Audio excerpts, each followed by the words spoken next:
Hola, ¿qué tal a todos? Reciban un saludo y abrazo fraternal de su amigo y hermano Radamés Caraballo desde nuestro portal de Punto de Reflexión. Una semana bastante agitada, muchos acontecimientos que comienzan a marcar lo que debería ser el final de esta estructura mafiosa que nos ha estado gobernando durante estos 5 y pico de años. El pueblo dominicano ya prácticamente se ha hecho especialista en el manejo y entendimiento de cómo operan las mafias desde el poder. Quizás no ha sido suficientemente hábil nuestro pueblo para entender cómo dar respuestas contundentes ante situaciones tan graves. Pero lo cierto es que sí va a ir entendiéndolo. El gobierno de Luis Abinader, quienes han hecho todo el esfuerzo por ocultar todo este entramado de corrupción al que ellos decidieron abrazarse, porque ese entramado de corrupción, si bien es cierto que tiene connotaciones nuevas, también muchos de los elementos que conforman estas mafias vienen de pasadas administraciones. Y por eso fue que siempre insistimos que esa perorata con respecto a la justicia independiente no era más que un camuflaje, que un traje a la medida para la impunidad. Y los hechos están ahí. Se han hecho todo tipo de acuerdos con los corruptos del pasado gobierno o de los pasados gobiernos del PLD y del propio Leonel Fernández, que hoy se quiere salir del medio con la creación de su nueva organización y presentándolo como algo diferente, como algo nuevo. Pero donde yo quiero llegar a esto no es a esos detalles, porque ya aquí se ha hablado mucho de los actos de corrupción del pasado y de la impunidad que han logrado con este gobierno. En eso vamos a seguir trabajando.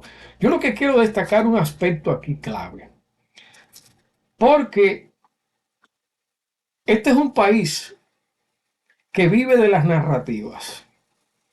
Los gobiernos, esos líderes tradicionales de la partidocracia dominicana, se valen incluso de asesores especialistas en la materia para crear todo un camuflaje mediático y poder muchas veces salirse con la suya, aunque sea momentáneamente.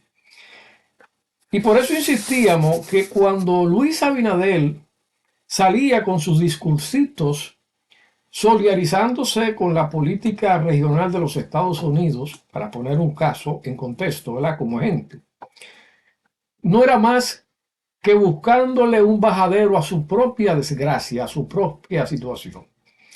Ustedes recuerdan que cuando Washington señaló al gobierno bolivariano de Venezuela que encabeza Nicolás Maduro como ser el cártel de los soles, rápidamente, como si Abinader fuera empleado del Departamento de Estado, rápidamente en su semanal, su primer discurso fue declarar al gobierno venezolano como un cártel. Y que sí, que el cártel de los soles había que señalarlo como tales.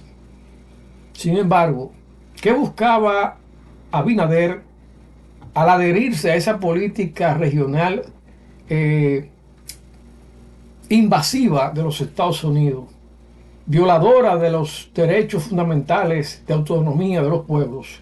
¿Qué buscaba Abinader? Obviamente ocultar su real situación.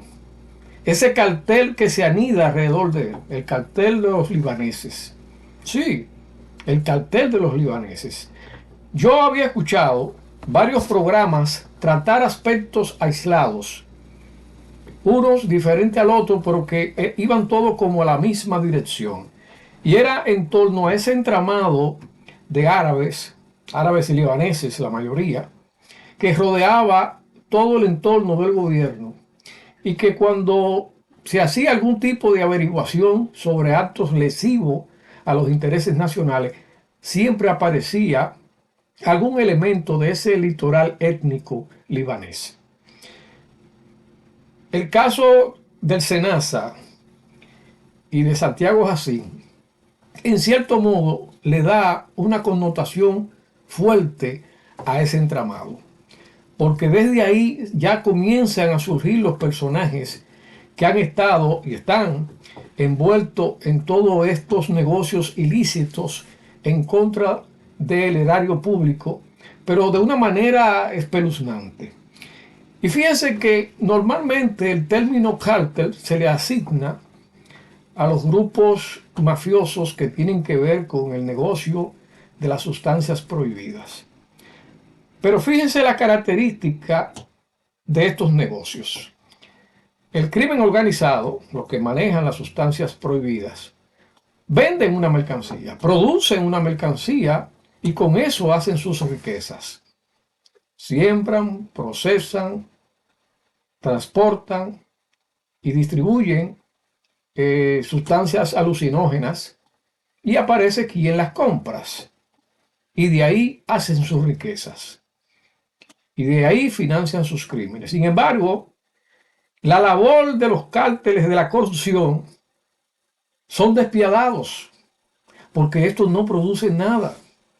Estos se roban los recursos de un país, de un pueblo, recursos que van destinados o deberían estar destinados a la salud, a la compra de insumos médicos, de equipos médicos para salvar la vida de ciudadanos en estado de vulnerabilidad, que son los que asisten a los hospitales.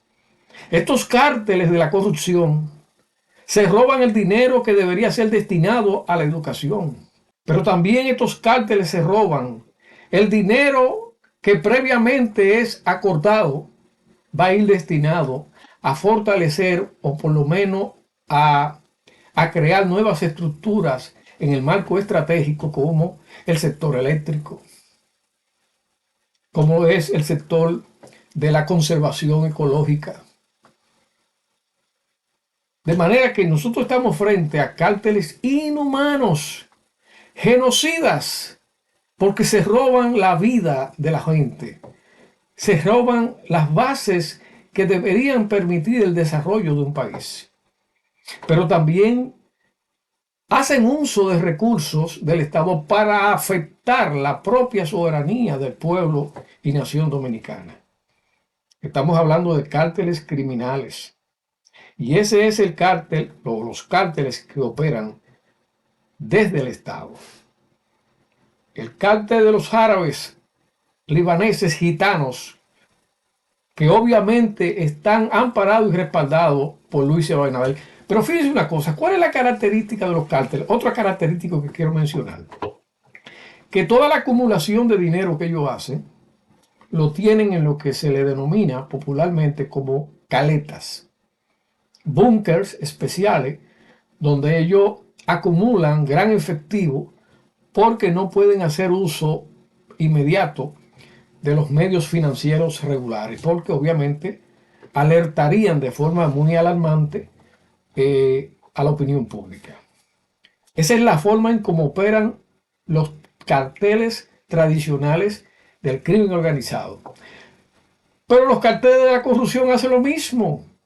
Fíjense cómo un Maxi Montilla, el cuñado de Danilo Medina, cede, o sea, logra negociar y entregar más de 3.200 millones de pesos en cash. ¿Dónde lo tenía? En una caleta. La forma mafiosa tradicional de los cárteles del crimen organizado. Pero otra característica que también es bueno tomar en cuenta, por eso lo digo, no por asunto de película, esto no es para hacer una especie de novela, sino para que entendamos frente a quienes estamos confrontando. ¿Cuál es una de las características delincuenciales del crimen organizado? Tener abogados especiales para ellos. O sea, ellos no manejan eso, los problemas de sus miembros con cualquier tipo de abogado. Eso exactamente hacen los cárteles y la corrupción. Con el caso del Jet Set, ¿qué pasó? Luis Abinader, como se trata de un aliado que había que encubrir para que no cumpliera ningún tipo de consecuencias en el régimen de Justicia Dominicana, en la porquería de Justicia Dominicana, pues rápidamente y sin perder tiempo y sin guardar las apariencias, le cede su abogado personal, que es el señor Jorge Luis Polanco. También participó en esto otro que es especialista en esa materia, que es el abogado Miguel Valerio. Ambos se han encargado de que el caso Yetse quede ahí en el sueño eterno, haciendo sus cosillas tras bastidores y nadie sabe en qué ha parado todo esto. Nadie ha caído preso, no hay responsable de ese genocidio intencionado no con una negligencia involuntaria, sino obviamente negligencia voluntaria, porque los hechos así lo han señalado, pero ellos se han encargado de que no aparezca de esa manera. ¿Qué pasa con el caso de Santiago Jacín y el Senasa? Ahí están. Jorge Luis Polanco, a cargo de la defensa de Santiago Jacín, el abogado de Luis Abinader. Estamos hablando de un entramado mafioso con todas las características del crimen organizado. Por eso yo hago esta mención, porque es importante que el pueblo dominicano entienda que cuando nosotros tenemos un movimiento político de carácter progresista, de carácter patriótico, que busca confrontar con esas bases podridas de este sistema, es obvio que van a usar todas las artes o las malas artes posibles para buscar dividir, desacreditar y hasta desaparecer a los actores fundamentales que participan en esta lucha. Nunca vean que en todo este entramado, cada vez que se produce un acto de persecución contra una de nuestra gente, como lo han hecho, por ejemplo, ahora bien reciente, en el caso del cobrador, del señor Roque Espaillá, que le quisieron armar todo un mamotreto acusatorio, difamatorio, involucrando a su familia en todo esto. Nada de eso es nuevo. Lo hicieron también cuando se inventaron la persecución contra medios de comunicación digital, como el caso del joven de la del programa La Quinta Pata, José Maracayo, y a otros, a Fernando Peña. Sí, esa es la forma en cómo operan estas mafias, buscando callar las bocas de las personas que hacen ejercicio periodístico independiente y los que en el plano político adoptan una actitud de confrontación con las bases podridas del sistema y plantean los cambios a futuro. Fíjate que no ocurre con aquellos doble moral, como es el caso de, ¿cómo se llama este individuo? De un partidito que lo usa para negociar por ahí, Ismael Reyes, o el caso del mismo Ramfi Domínguez Trujillo, que tiene un partidito para fines de comercializar en cada proceso electoral. De manera que hay que estar altamente en alerta, porque todas esas estructuras, tanto la que conforman la parte administrativa del gobierno, la parte policial que tiene que ver con los institutos armados, pero también la parte que tiene que ver con la justicia. Todos salen a hacer una narrativa para encubrir. Así salió la Procuradora Fiscal de la República, Jenny Berenice Reynoso, a decir que ellos están dispuestos a perseguir a todo aquel funcionario, por lo menos no se refirió en sentido general, creo que se refirió a los servidores públicos, que dieran evidencias de ostentación de fortunas que no reflejaran sus ingresos. Pero, ¿y cuándo yo voy a empezar? Porque eso hace tiempo que debió hacerse, porque eso es un mandato de ley. Eso no es una decisión personal de ella. Eso no es un capricho de ella. Eso es un mandato de la ley. ¿Y por qué ella no detuvo a a Morrison, el de este que ahora está en el Intran. ¿Por qué? O hay una denuncia formal de una compra de una mansión millonaria para sus niveles de ingresos. Y sobre todo que él la ocultó, que no la mostró en su declaración de bienes, como una muestra clara que lo que está haciendo lo está haciendo a escondidas, para intentar que no queden evidencias de sus grandes manejos después de estar en la administración pública. Pero ella tiene ahí a Roberto Fulcar, ella tiene ahí el caso del chino Miyagi,